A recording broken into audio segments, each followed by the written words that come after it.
Good morning बच्चों।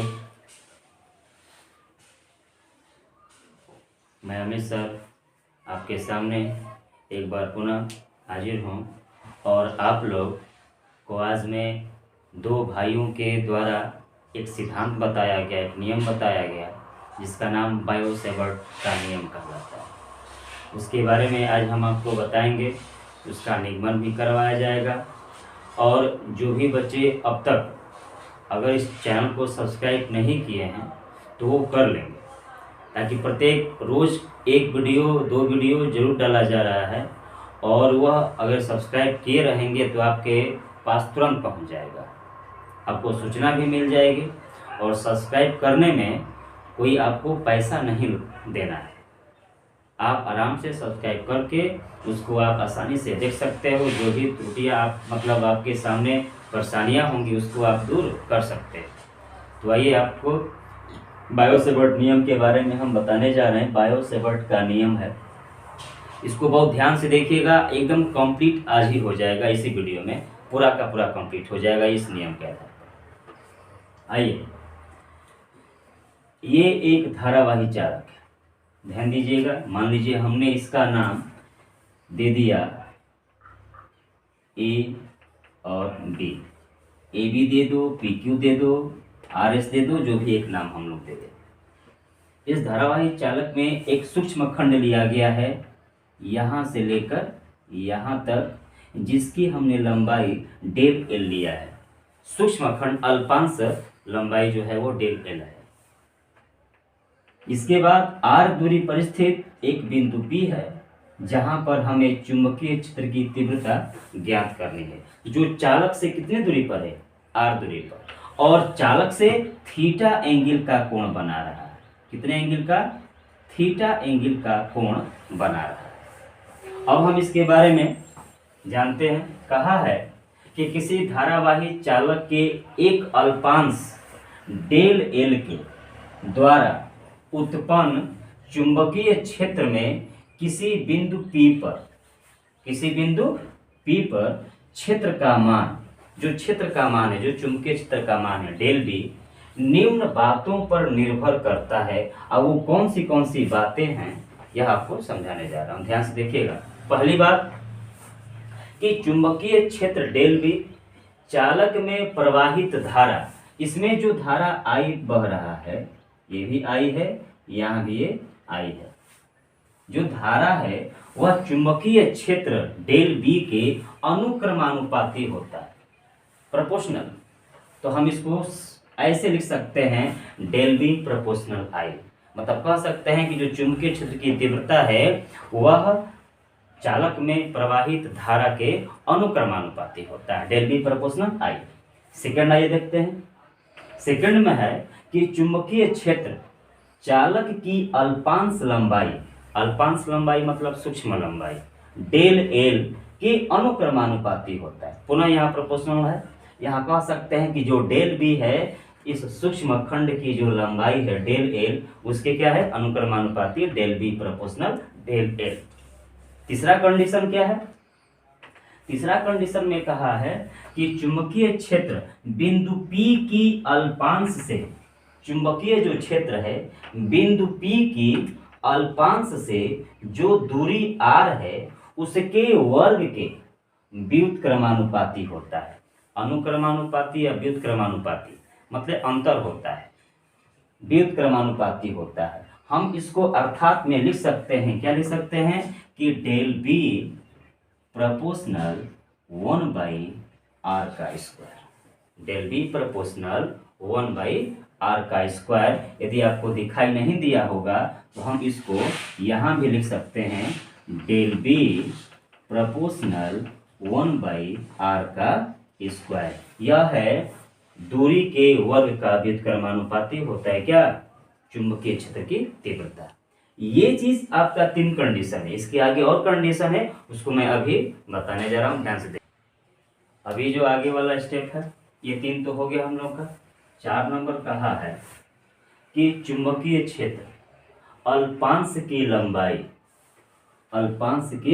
लंबाई, यहाँ मतलब ये अल्पांश है, यहाँ से लेकर जो अल्पांश की लंबाई है को उस बिंदु P से, कौन सा बिंदु P से मिलाने वाली रेखा के बीच बनने वाले कोण, यही जो एंगल बना है थीटा, इसी को हम कोण से दर्शाया गया है, थीटा से।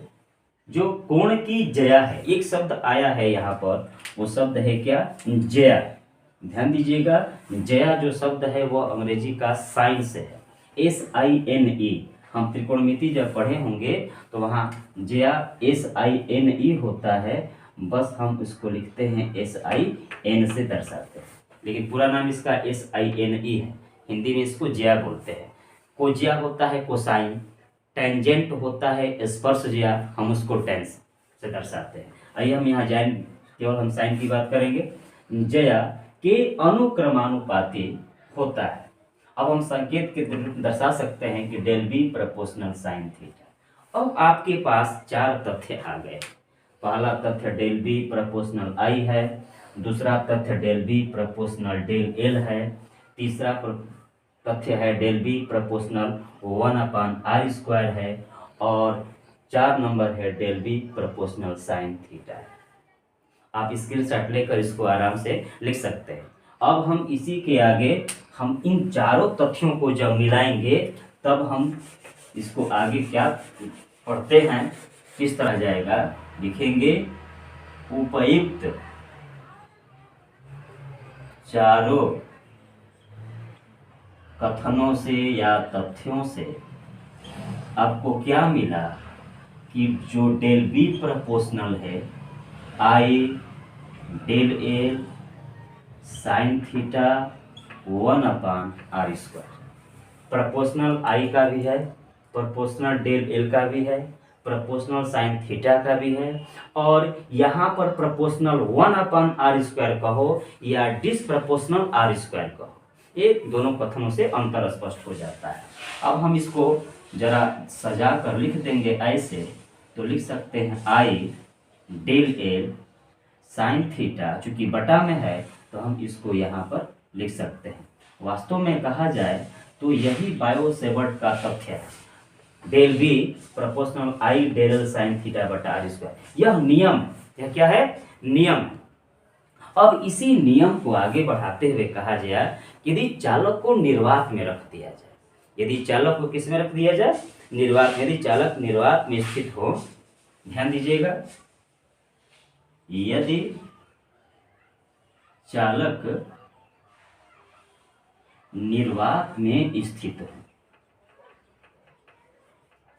निर्वात में स्थित हो, तो यहां पर एक कांस्टेंट हो जाता है। निर्वात जब भी बात कहेंगे तो निर्वात का मतलब वायु से संबंधित है, निर्वात का मतलब वायु।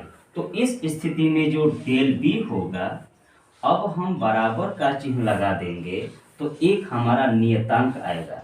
वह नियतांक होता है म्यू नॉट बटा 4 म्यू नॉट बटा 4 और उसके बाद आई डेल एल साइन थीटा बटा में क्या r²। यह है बायो सेवर्ट के नियम का जो सूत्र हम लोग को प्राप्त होता है, यह होता है del B is equal to mu naught बटा 4 I del L sine theta बटा r²। ये सारे जो लेटर हैं, आप शुरू में सबको बता दिया गया कि कौन सा लेटर किस चीज को दर्शाता है। आई धारा है, डेल एल जो है अल्पांश की लंबाई है, थीटा जो है चालक और चुंबकीय क्षेत्र के बीच का एंगल है, आर जो है चुंबकीय क्षेत्र और चालक के बीच की दूरी है, और डेल बी जो है चुंबकीय क्षेत्र की तीव्रता है। अब यहाँ पर ये आपका सूत्र हो गया। यहाँ से आप इसका मात्रक निकाल सकते हो, यहाँ से आप इसकी विमीय सूत्र निकाल सकते हो। अब जो है हमारा लिख सकते हो, जहाँ ये जो म्यू नॉट है, देखो ये तो पूरा कांस्टेंट है, म्यू नॉट बटा 4 ये क्या है आपका कांस्टेंट है। अब इस चीज को जहाँ मतलब म्यू नॉट बटा 4 हम यहाँ लिख दें, म्यू नॉट बटा 4 एक अनुक्रमानुपाती नियतांक है।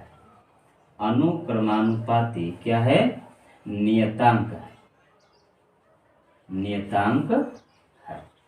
अब म्यू नॉट को हम यहाँ पर कह सकते हैं क्या, निर्वात की चुंबकशीलता। म्यू नॉट को हम निर्वात की चुंबकशीलता कहते हैं। किसको? केवल म्यू नॉट को। म्यू नॉट बटा 4 पाई एक कांस्टेंट होता है। क्या होता है? कांस्टेंट होता है। आइए इसको आगे और समझा जाए, ये कोई दिक्कत समझने में नहीं होगा।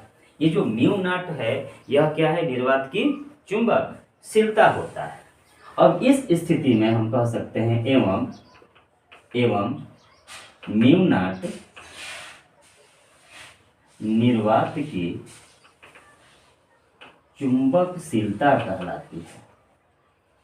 निर्वात की चुंबकशीलता कहलाती है। यह है आपका म्यू नॉट के बारे में।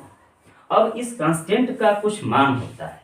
यह मान है क्या? ध्यान दीजिएगा, आप इसको नोट्स के रूप में लिख सकते हैं।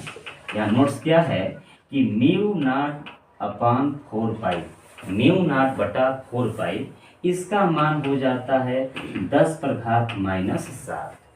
म्यू नॉट बटा 4 पाई का मान 10⁻⁻7 हो जाता है। इस स्थिति में यदि हम केवल म्यू नॉट की बात करें, केवल म्यू नॉट की, तो 4 पाई इधर गुणा हो जाएगा 4 पाई से, 4 पाई 10⁻⁻7। अब इस सूत्र के हिसाब से, जो हम लोग का सूत्र आया है, इस सूत्र के हिसाब से आप म्यू नॉट का मात्रक निकाल सकते हो। यह म्यू नॉट का जो मात्रक होता है यह न्यूटन प्रति एम्पियर स्क्वायर होता है। म्यू नॉट का मात्रक, तो यहाँ से म्यू नॉट बराबर 4 पाई 10⁻⁻7 न्यूटन प्रति एम्पियर का स्क्वायर, यह म्यू नॉट का मात्रक हुआ। यह कहाँ से निकलेगा?